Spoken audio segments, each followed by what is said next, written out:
Okay, good. Kurt and Pascal, SUI-2, where are you? We are on the way back to Poland, maybe 200 kilometers from the landing point.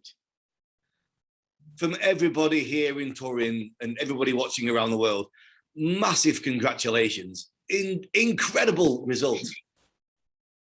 Yeah, thank you very much. Thank you. Yeah, it was also for us unbelievable. At the end, it worked. The atmosphere here, everybody watching online, the comments were flying through. It really was live to the world as you were making your way towards France too. Yeah. And I think a lot of people at the beginning, or some people didn't realize how long that can last. I had on Sunday evening, I had a remark from a colleague, oh, well, what a pity, you were not in good luck. All the others went to the Ukraine border, so I'm sorry for you. And then I wrote him back, well, we just started yet, so watch out, the race will go on for a few days. Tell me a bit about your strategy, waiting in Poland. How was that psychologically, the frustration of staying in one place? It takes a lot of trust. At the beginning, it was not clear that it will work, what we have done. So we tried and we thought, oh, when we go higher, it's quick and short flight. Maybe this will be the winner. But we don't like short flights, so we try to fly longer, and maybe it works, maybe not. And more and more the race goes on, we saw the frontal system moved a little bit to the south and decreased. So yeah, it was good to see it comes step by step. And we had actually a little bit like we had many phases, but actually two main phases in the strategy. The first part was really getting around that weather system. And for that, we have really, I would say one of the best or the best meteo man in the field of ballooning with Daniel Gerstgrasser. And he really was intensively analyzing the weather, how we really could go around without even getting wet. I mean, we never had any rain, not a bit. So our envelope stayed all the time dry, and also we as a pilot. So the first phase was really the weather part. And the second part was then really how to move the farthest point to the farthest point in France. And so it was really not just one straight line of strategy. It was really coming together from the team we have back in the headquarters. So the strategies with Roman Hugi and Gianmarco and Corinne, they really did a fabulous job in the second phase, because they then had to recalculate and see how we are moving and how fast. And he stopped us always in saying, well, just brake, slow down, we need that slowdown. You're too fast. So but that was challenging. Look, the others, they go. We want also go, but yeah. Really incredible stuff. We spoke to Gianmarco and the team a few times throughout the race, and it is the team, the symbiotic nature of the team of being able to work together. It must have its moments of absolute joy, of course, but it must have its moments of tension where, I don't know, we as an athlete, we're kind of alpha, and we want to be doing what we want to do, and when somebody else is saying do something else, it must get tense at times. Well, it's a lot of trust also, in the team. And as I said, Roman Hugi itself, he's competition flying in hot air ballooning and also fast ballooning. So we have a lot of trust in the team. Everybody brings in his competence, his knowledge. And I think that makes at the end the success that we believe in every strength of our people in the team. It's like in real life. I mean, you can win one race, but you cannot win a complete series of races without a great team. And I think for Gordon Bennett, this is even true at the beginning. You cannot win a Gordon Bennett just because you are the best pilot in the world. You have to have the best team in the world. Yes.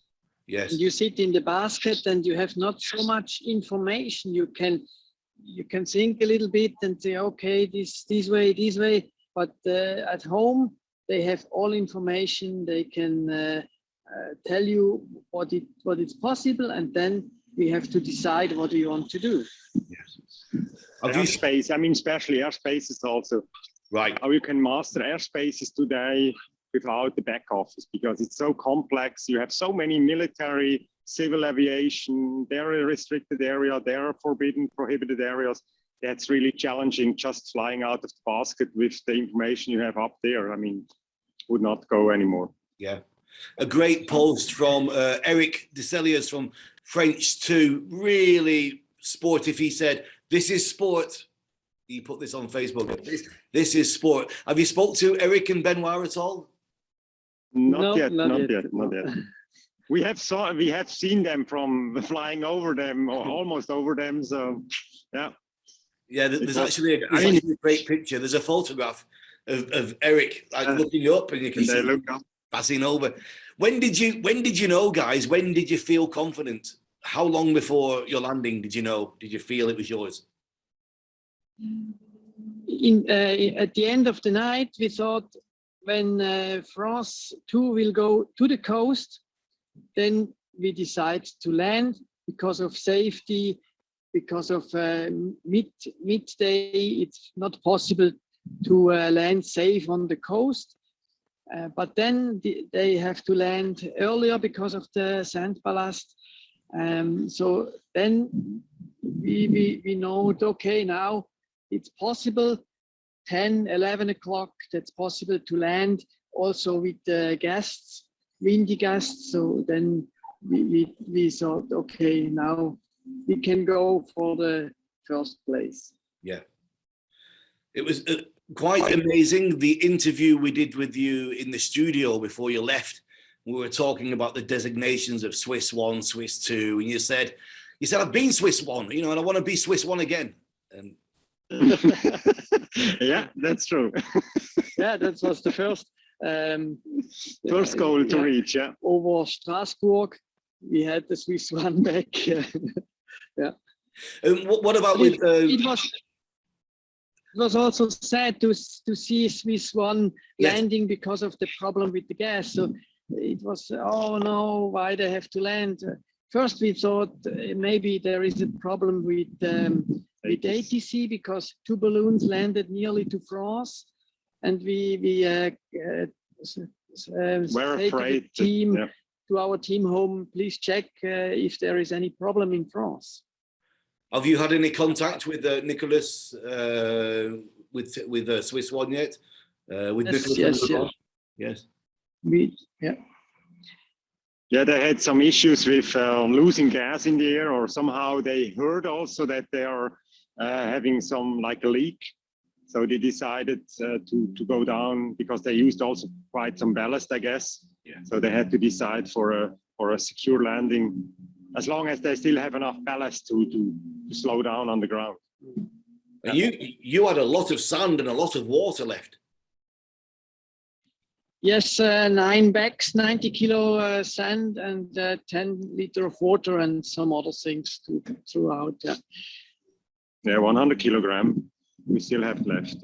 Yeah. At the evening, a day before landing over France, we thought maybe we can go lower and wait a little bit, maybe to pick up the world record of the duration, but it was too speedy, too much wind on the ground. Yeah. Not possible to fly another day. For us with the sand, it would be possible, but the wind was too strong. Really, really fascinating stuff. How was the landing, by the way? Really calm. At the beginning of the morning, we went down to pick up some speed, and then it was unstable. The balloon went up and down all the time, but on the ground there were a cool layer, and the balloon goes not into this cool layer, and went up and down, but not to the ground. So we could fly with not needing so much ballast.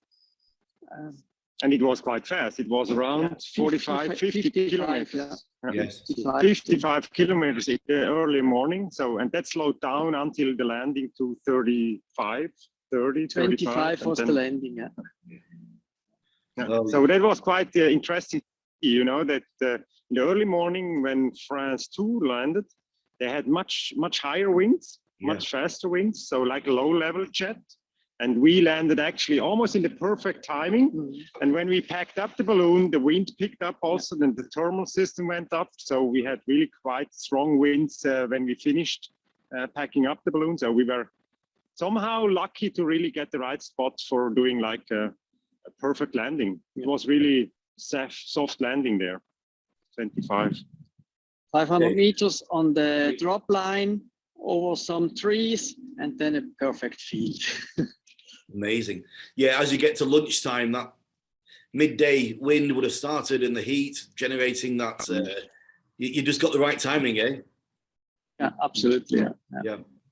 Well, you got the Gordon Bennett to Gruyere, and last year Switzerland, this year Switzerland, one more next year for the cup to keep it. Maybe. Let's see. Let's see. The coffee will be there. And the colleagues from Swiss 1 or next year Swiss 2 certainly will also be there to take the challenge up. I mean, we as Switzerland as a nation, we certainly would look forward to keep the Coupe Aeronautique. Yeah.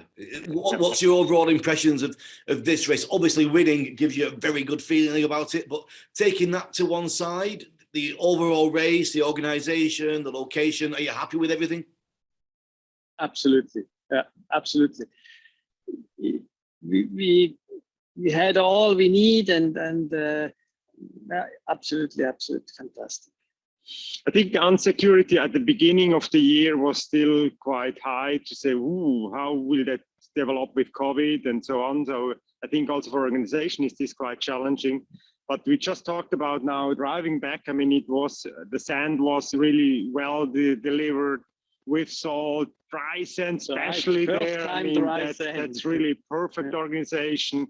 All the ATC work, as I said also yesterday, Michael did a fabulous job. They all knew that we are coming. They all already had the live tracking activated on the ATC, so they knew what we are doing. They asked us also some nice questions about Gordon Bennett, what's all about. So we really were very positive about how we were treated during the race, beginning of the race. So really a great thank you back to the organization. They did a fabulous job. We had two teams. We had a bit of problem with the trackers, the yellow brick trackers running out of power. That's an unusual situation, eh? Yeah. Maybe getting older, these things. Aren't we all? Probably needs to be built. Yeah, we all. Yeah. Well, guys, honestly, we had amazing race. Say again. Yeah, I mean, the positive thing was Kurt actually has a similar tracker as a backup tracker. So the quality of the tracking points is actually the same as from the competition tracker. So right. I think if there are some discussion about the validity or something like this, I think it's completely clear our tracker was the same quality as the competition tracker. And that made us also clear that we can move on and everything is okay. They saw us landing.